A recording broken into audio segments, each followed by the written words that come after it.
Hello and a warm welcome to another episode of The Head Coach with me, Daniel. It's Season 3, Episode 5, and for those of you who were with me last time, you'll know we're in the third round of the FA Cup, and even more remarkably, we're playing against a team in the league below us. But let's have a little look at what's been happening since the last episode. We've had the festive period. You can see we've dropped a couple of places in the league, but we're still looking rather good in 7th place, just clinging on to the playoffs on goal difference. Ryan Bird's passed 20 goals and super sub Jonah Ayunga's become the key man.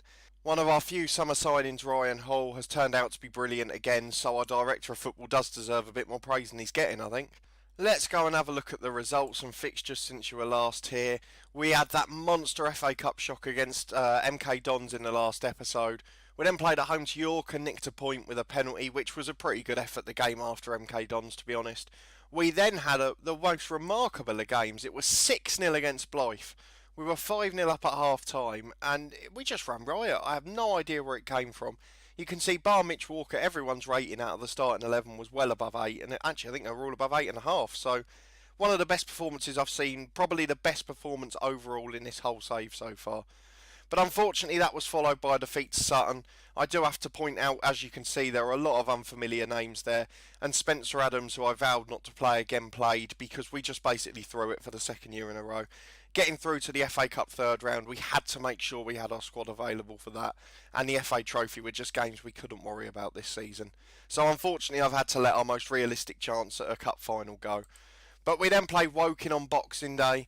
We got a point. It wasn't the best performance, but it started us off well. We did rest a couple of players ahead of the game 2 days later against Morecambe, and we managed to win that one 1-0, so it was justified. 4 points out of the 2 games is great. But we have since been on a bit of a slide. We've had back-to-back defeats going into this FA Cup tie. 1-0 against Boreham Wood, where you can see we finished with 9 men. Mitch Brundle sent off before Manny Parry late on. And we then had a defeat at home to Halifax, where we lost 3-2 and again played an hour with 10 men. We were 1-0 up when Coventry got sent off, and we went 2-0 up afterwards, but unfortunately we just ran out of legs in the second half, and remarkably the referee decided after the red card he could give 2 penalties against us as well. But let's get straight into this game against Alfreton. It's a big FA Cup tie in terms of the grand scheme of things. In terms of game, it's probably not that big because Alfreton are in the National League North. Let's have a look at how they're doing there. They're up in 5th place, so they're a decent side. There's no sign-ins or anything since you were last here, so we're just straight into the games.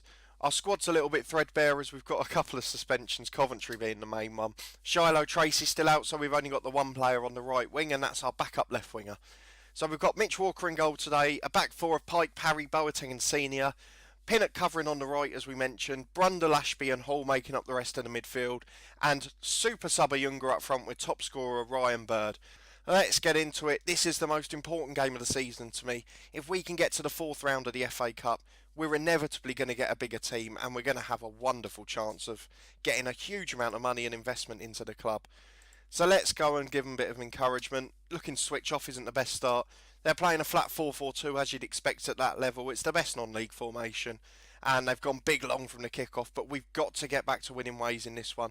We did do a little team meeting before the episode to say, you know, it's been a bit poor recently, but let's get back to winning ways. Don't get your heads down, but it seemed to be a good reaction. Hopefully that will show as we go on today. Hall's got it from Parry winning a header at the back. How often do we say that? Bird into a Younger on the edge of the box. Finds Pinnock cutting in from the right. And he's challenged, but it deflects back off him and into the keeper's hands for Alfreton. 5 minutes in, and we have looked the only dangerous side so far, but it's not been that much. Brundle wins the header. He's just back from suspension today. Pinnock gets it up to Bird. Back to Brundle again. Beats 2 men, but he's challenged and it's blocked away. And they've been put through by one long ball. McAfee for them, and Mitch Walker's the hero. They got him far too easily there. We've got to be a bit concerned about how easy that was at the back.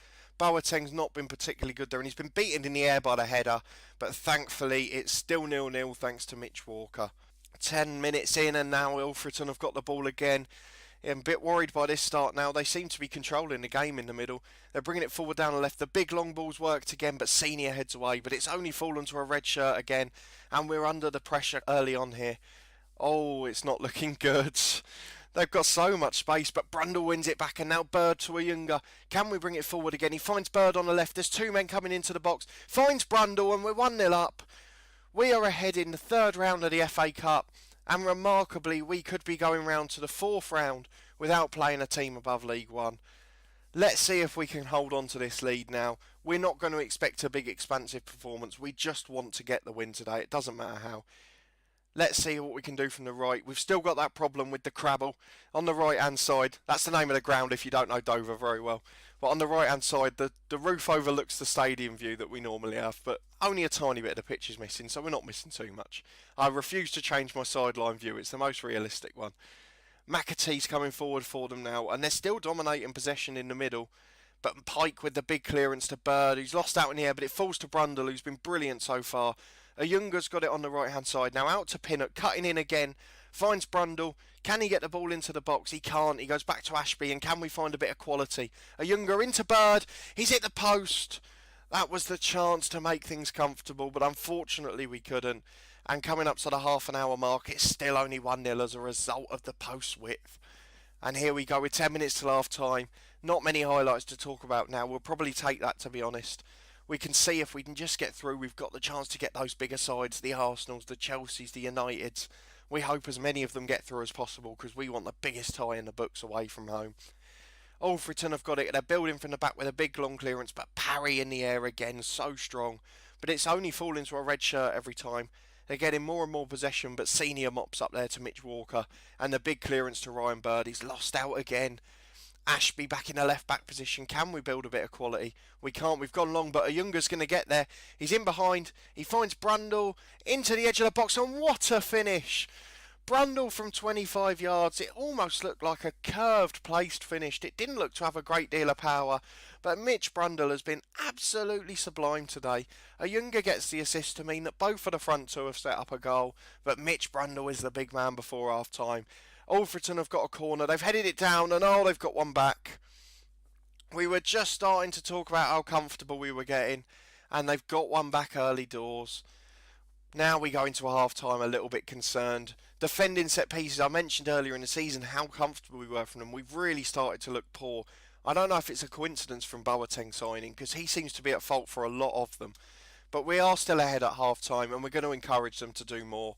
Parry's got the ball at the back. We can get it forward to Bird. He's lost out in the air again, and it's the big hoop from Alfreton, which leads to absolutely nothing. But they have got a corner again this time. They've won it again. And it was nearly the same man. Mitch Walker's had to make a great save. But I'm starting to get really worried as we have our own corner with Hull. Manny Parry wins it, but it's straight at the keeper. Can we build some pressure from here? Senior finds Ashby. Ryan Bird with the shot, and the keeper tips over again.